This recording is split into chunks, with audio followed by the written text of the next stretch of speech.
a vertical live on YouTube. I don't know how long it'll last. I don't know how many people will join, but I thought I'd try this different format because I'm currently in Sicily. I'm in Syracuse, and I have this beautiful view behind me from my accommodation. So I have a little terrazza, a little balcony here, and I thought it would be a nice little spot where I can just share a little bit about my journey of learning Italian, and hopefully you can pick up some tidbits, maybe some inspiration. There might be a few things that you might resonate with the struggles, the ups and downs, the highs and lows of learning language, of any language. So for my journey learning Italian, I've also studied other languages, but Italian is my strongest language, obviously, and it's the one that is closest to my heart. So my journey of learning Italian, if you've been following me on YouTube and you don't know my story, I don't really talk about it very much because I don't know if you guys are interested in hearing about my journey of learning Italian. So if it is something you would like me to share a bit in more detail, let me know in the comments below this live. So I'll start with my name because that's where it all started for me. My name is Michele, which, if you know Italian names, is a male name. It is a masculine name. So as tradition goes, your parents name their children after their grandparents. So my dad is an immigrant from Puglia, the region of Puglia in Italy. He immigrated with his family to Australia in the 1950s, married my mum, who's Australian, Irish, Lebanese, hence why I'm covered in freckles. I'm the youngest of three girls, so after my dad had used my grandmother's name for my eldest sister and then my dad's nickname for my middle sister, they weren't planning on having him any more children. They were hoping to have a boy by the third time they were expecting. And my dad thought, oh well, if it's another girl, it doesn't matter, who cares? I'll give her the name of my grandfather, so my nonno. Same spelling, but we'll just pronounce it Michele. So even though it's written Michele, I was named after my nonno. So just so happened that this name was something that I carried with me with pride, but I also felt embarrassed because every time I visited my nonno, I couldn't speak his language, which was the Pugliese from the 1950s, and I didn't speak any Italian, and my dad didn't pass on that language to us, his children. So I was both proud to have this connection with my nonno, who I loved, and we got along really well, and he'd always pinch my cheeks and was really affectionate with me. But it wasn't until he passed away when I was 16, 17 that it was like a flick of a switch. It was like I felt like I had wasted that time and opportunity to connect with my grandfather when he was still around. And that was when I decided to take learning Italian into my own hands and to learn it more seriously. So, 16, 17, I didn't really know where to start. No one else in my family had ever learned a language outside of school. At school, we were only offered Indonesian for one semester and then Japanese. But Japanese wasn't a language that I was super interested in at the time. And my particular school didn't offer any European languages. Otherwise, I would have jumped at the opportunity to learn Italian. So I started with travel phrase books because I didn't know where else to start. And then I went to the public library and got some resources there. But it was very stopping, starting, didn't really know. So I didn't really get any momentum in terms of learning Italian until I was a bit more independent. When I got a job, when I got a car, when I was at university. So I would join night classes, but they didn't go to the next level because there weren't enough students. And then it was after university that so this is all me living in Australia, in Melbourne, Australia, when I was born and grew up. It wasn't until I reached my early 20s that I was able to join more sophisticated, I should say, or better organized in-person language classes. Because again, this is before YouTube, this is before podcasts, this is before the internet really was a great source of information in terms of learning languages. So if everything was textbooks and that live element of going to school. So I yeah, I was working full time, and then I started off 1, 2, 3 times a week going to language schools, and they were different language schools because I wanted as much exposure to the language as I could possibly get. And you know, when you're living in an English speaking country, that's what you have to do. It's not where you live, it's how you live. So for me, I would always go to Italian restaurants. I would always go to any sort of Italian community festival or event in the area. I would travel to go to places like up from where I was living, an hour away from the Italian community in Melbourne. I would travel deliberately to go to the Italian Film Festival, and I would see almost every movie on offer over the course of the 2-week movie film festival. So I did everything that I could to just surround myself with the language. I would gravitate towards any Italians. I made friends with my Italian teachers, and I would hang out with them outside of, you know, class. And then one of them actually became a really important person in my life, because when I had reached like a B1 level in Italian, that was when I was like, right, I really want to take things the next level, the next step. You know, I wasn't really connected to my life in Australia anymore, and I thought I really want to give this living in Italy experience a go. So that's when I asked my dad. I said, you know, Dad, I really want to move to Italy. And he was tickled pink, as he would say. He was really proud and happy that I was basically the only one in the family that had taken an interest in our, you know, Italian heritage and his heritage. So he supported me in that sense, and with his blessing, I moved to Rome. And I had to play the visa game because I don't have a European passport. My dad lost his citizenship as an Italian. He became naturalized Australian when they immigrated over. So I couldn't get it. He could get it back through jumping through various hoops, but you know, he's in his 70s now. That's not going to happen. But I moved to Rome. I lived there for 3 wonderful years. I learned a different way of living, a different culture. I obviously improved my Italian.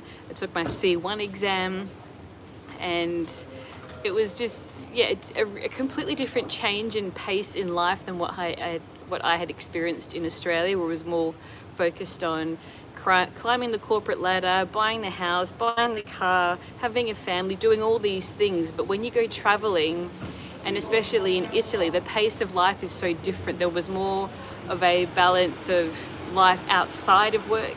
So when I was, you know, hanging out with friends, it wasn't like, you know, how are things at work or people complaining about work. It was more, you know, what are we doing? You know, where are we going for an aperitivo tonight? Where are we going to go drink? Or, you know, where is the you know, where we're going to go have dinner this weekend, or what food are we go. Like, it was always about food and going out and just enjoying being together. And it sounds corny and cliche, but there is an element of truth to la dolce vita. It's like there is more of a natural focus that isn't on work. And of course, you're going to find people in, you know, the bigger cities where career is important.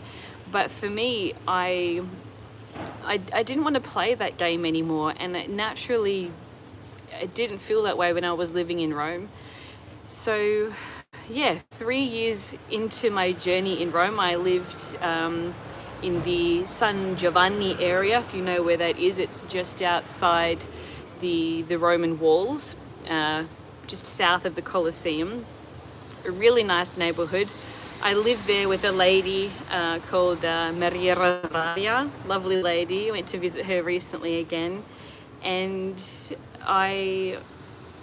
after 3 years, I was ready for like something different. I was working there in the ghetto ebraico, so the Jewish quarter.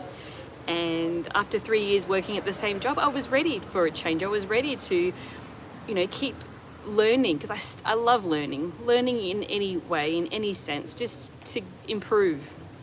But also I'm a curious person anyway. I like to learn new things, and that's what I do here. I like to learn and I like to share. Hence why I called myself the Intrepid Guide, and why I'm Intrepid Italian with Michele. So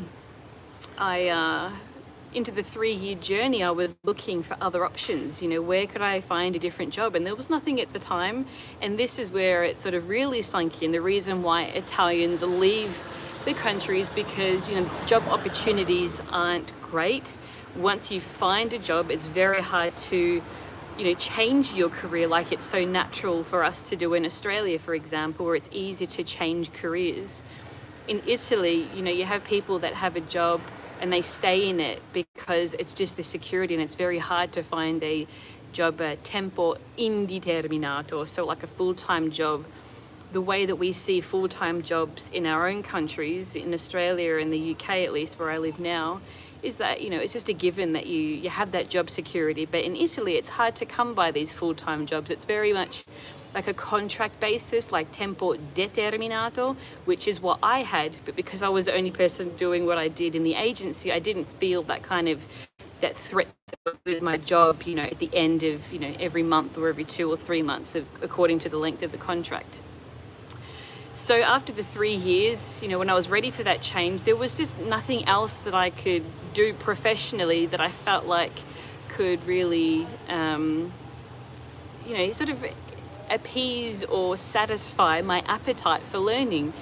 So it was a really, really hard decision that dragged on for a few months, but I had to make a decision because I was bound by visas. So when there's a question of visas involved, I had to decide before my 31st birthday what I was going to do. And so I decided that I would move to the UK. I moved to London because I already had a couple of friends that I knew that lived there, and it felt a bit easier to kind of slip into that lifestyle. I'd seen, I'd visited London before on a trip, and it just felt like going back to Melbourne really, but just a European version of Melbourne, just a lot bigger. So I decided to move to London, and that was heartbreaking for me. It was like going through a breakup, leaving Italy, because I had moved to Italy with the plan that it would be an indefinite move, that I would live there for the rest of my life, and that was it. But it didn't work out that way, and it felt like my dreams had been shattered and I didn't really know what to do. So I got to London and I was like, I like it here, but I don't have that same emotional connection with the UK, with London, like I do with Italy and especially Rome. And I still wear my Colosseum ring every day. It hasn't left my finger since I bought it like 20 years ago by now. So yeah, living in London, that's how I started the Intrepid Guide, because I was missing that daily challenge of improving my Italian, learning more about the culture, learning and connecting with new and different people, and also recognizing the benefit and the experiences, the improved experiences, more authentic experiences that you get when you can speak the language.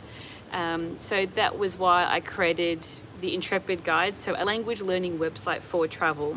So I would still keep that travel element. I would travel to any place, not just in Italy, but anywhere in Europe, and create free travel phrase guides to go along with it. So if you're going to Paris or anywhere in France, you would also have my accompanying French travel phrase guide. I would do that for Spain, for Norway, for Iceland, for Greece, for the Netherlands, like you name it. Well, not name it, but several countries that I had gone to, and created free travel phrase guides, because all you really need are the basics to just get that conversation flowing, and for people to see that you're not just another tourist, you're not just where it's what I remember most of all of my trips. Like it's nice to visit those monuments that you've been dreaming of visiting, throwing a coin in the Trevi Fountain, seeing the Last Supper of Da Vinci up in Milan. But it's I always remember the conversations I have, the people that I meet, the stories that they share with me, that I share with them, that real connection that I have with people. And that is what I wanted to share with the Intrepid Guide. And then over the years, it transformed, and I decided I was just going to focus on sharing my travels for Italy, but also creating more in-depth resources to learn and to teach Italian to others. So it's not just a travel phrase guide, although I do have Intrepid Italian for Travel as a course that you can take and you can complete in as little as 2 weeks, and it gives you that real sort of 80-20 is what I always talk about, that top 20% of the language that you'll use in 80% of the situations that you find yourself in. So greetings, buying things, asking for directions, all these pleasantries. Asking questions is generally what you want to be able to do. Where is the bathroom? Can I use my credit card? Do I have to pay cash? Where can I park? You know, all these sorts of things. Can I reserve a table? So that is like the first step. But if you want to go to the next step and have those more in-depth conversations, that's why I wanted to create my A1, A2, B1 courses, and then 30-day challenges to really like hone in on the trickier parts of the Italian language and Italian grammar, and to really like focus on those. So I've got several courses depending on, you know, where you're at in your journey, but I would love to hear from you. How are you learning Italian? If you're here, you might be following me on YouTube, you might be brand new, you may not have seen me before, but please do share with me in the chat, either here or later. You can email me. You can also find me on Instagram at Intrepid Italian. I post daily lessons, but here on YouTube I post the more long form video lessons, so they're more intense with the grammar and vocabulary. But if you just want like quick 1-minute bite-sized lessons, you can find those on YouTube Shorts, but also on Instagram, Intrepid Italian. So I'm just gonna have a look here in the comments. I can see here, so you're not a real Italian. Yeah, I mean, you know, I'm not a real Italian. Well, define a real Italian, because, you know, am I a real Australian? I am the child of an immigrant, of 2 immigrants really. My dad is an immigrant, so I'm a second generation Italian immigrant, and my mum is the daughter of an immigrant. So we're a country of immigrants, you know, we've all come from somewhere. But no, if you're asking if my native language is Italian, then no, it's not. I learned Italian as an adult. I am a non-native Italian teacher, which obviously, you know, it has its perks too, because if you're learning your first foreign language, like I learned my first foreign language, I know the ups and downs, the insecurities, and also the mindset, that mindset switch that you need to make from thinking in English to thinking how Italians think. So say, for example, in Italian, you don't say, I have gone, like literally, the literal translation, I have gone. You say, I am gone, which sounds strange, right? But you can connect it back to 1700s Jane Austen English. If you're into Jane Austen, or if you're familiar with English from the 1700s, from the literature of that time, you'll know that they used to say the exact same thing. The phrasing, the verbs was the same thing. They would say, I am gone. So, you know, as an example, in Pride and Prejudice, when Elizabeth's father says to Jane, Jane, I'm glad you are come back. I'm glad you are come back. Not I'm glad you have come back, but I'm glad you are come back. This is how it was in the 1700s in the UK, in England. So it's not completely foreign, but a native Italian teacher wouldn't necessarily know that that was the case. Whereas for me, having to learn it really from a different mindset and a different perspective on the language, these are the things that I like to share with you to help you to understand that it isn't, you know, it isn't that difficult to make that switch, as long as you know what the connection is, as long as you know that there is a bridge to take you from this way of thinking to another way of thinking. So this is what I do. I'm just going to have a look here in the comments. I'm learning Italian on Duolingo. Great, let me know how that's going for you. What do you think about Duolingo? I think it's great for habit building. I personally, it's not going to make you fluent. It's good for creating a habit. It's very much gamified. So when I was using it in the beginning, to sort of, because everyone was using it, it gamifies the situation, the whole learning process a lot. So I'm focusing more on getting like a streak and a high score and getting to the next level, as opposed to actually retaining and learning anything. So that was my personal experience. It's a good tool like anything, but I wouldn't expect that you would get fluent from it, because there's no meat to the bones. It's very much just a few phrases here and there, and silly phrases too, like, I've screenshotted so many silly phrases, like I'm sitting on the bathroom floor crying, eating bread, or the whale stole my shoe, or like, you know, how many sandwiches are you eating? Like, it's silly and it's fun, okay, but it's not practical. And this is why I really focus on the 80-20. Like, that 80% of the time you're going to use this 20% of the language over here. So I'm not teaching you stuff that you're never going to use or that you're never going to need. It's all practical stuff. Yes, I agree with need both types of teachers, Italian native teachers and Italian learner teachers. Yeah. I love your videos and your live. Oh, thank you so much. I appreciate the support. I'm a native English Canadian who learned Russian. Amazing. Harness the power. That's incredible. Russian is not an easy language. So good on you. If you can learn Russian, you can learn Italian for sure. You've got the right mindset. It would be hilarious if you taught Italian with Mark for your videos. I'm a real Italian, it would be funny. We would love it. We love The Godfather. Yeah, The Godfather is it's a wonderful series. So before I came here to Syracuse, I was in Taormina. And from there you can go to a few of the filming locations for The Godfather. So while I've been here, I've been filming and preparing new guides, which I will be sharing with you on this channel. So make sure that you subscribe so you get an alert when I post those. But yeah, there are 2 towns in particular that I went to. Plus I also went to the house that you see in the movies where Al Pacino's character Michael and Apollonia, his wife, and the car in that famous scene where the car explodes. So that house or that villa is absolutely stunning. And I met the owner, he's lovely. And yeah, I can't wait to share that experience with you. So make sure you do you follow along in the future. So I think I might wrap things up now. Thank you so much for joining. This is my first YouTube live. If you enjoyed this, let me know in the comments. I always read them. I always respond as much as I can. So thank you again for your support, and I shall see you very soon. Ciao.